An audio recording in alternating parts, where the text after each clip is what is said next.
y a des odeurs dans lesquelles on vivait, auxquelles on faisait plus attention d'ailleurs, des odeurs de pétrole, donc comme c'était des feux à pétrole, et puis des odeurs d'huile avec le groupe électrogène, les chiffons qui servaient à essuyer le moteur, la mécanique, l'outillage. Il y avait ce mélange d'odeurs de pétrole, d'huile, de mécanique et de gasoil aussi, bon, parce qu'il y avait du gasoil pour les petits groupes électrogènes qu'on avait.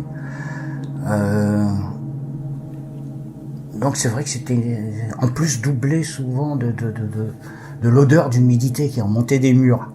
Quelque chose de très particulier, cette odeur d'atelier mécanique, un peu de pétrole et d'humidité suintant des murs, parce que bon, forcément le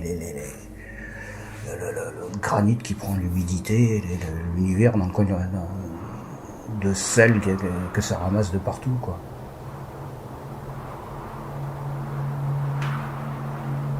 Alors donc effectivement, les 3/4 du temps, il se passe rien. Les nuits sont calmes, mais à un moment donné, il peut y avoir un problème. Et d'où l'utilité d'être là, quoi.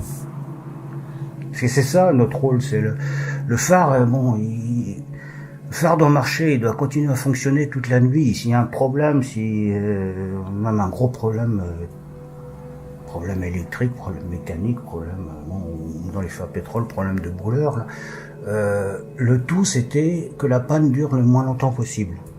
Et je crois, moi, pouvoir dire que, bon, après presque 35 ans en mer, en général, le phare a été éteint un quart d'heure maximum, quoi. Et au bout d'un quart d'heure, 20 minutes, la mécanique repartait, quoi.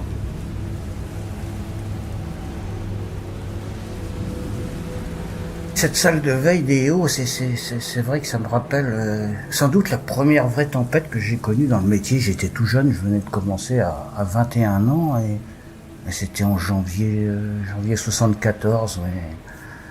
Donc il faisait tellement mauvais, je me souviens le gardien chef Pierrot, un type très gentil. Là. Ouais, Pierrot m'avait dit bon, il fait mauvais, tu feras le quart dans la lanterne. Face à l'optique pour surveiller le brûleur, le feu à pétrole, parce que fallait surtout éviter que le pétrole s'enflamme et que le manchon en amiante tombe. Donc il fallait faire la surveillance dans la lanterne. Alors je me souviens, ouais, c'était impressionnant parce que ce phare, bon, c'est on dit un phare bouge, j'aime pas l'expression un phare bouge, un phare vibre, un phare connaît des oscillations, il est construit pour ça d'ailleurs.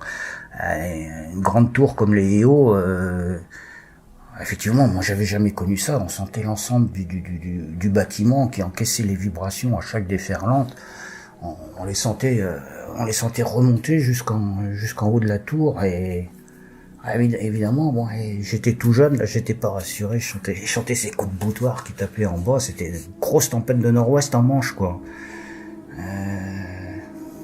Et donc là, c'était sans doute ma première frayeur en mer, et puis tout en essayant de me rassurer, en me disant quand même, bon, ça fait plus de 130 ans qu'il tient, il tiendra bien une nuit de plus.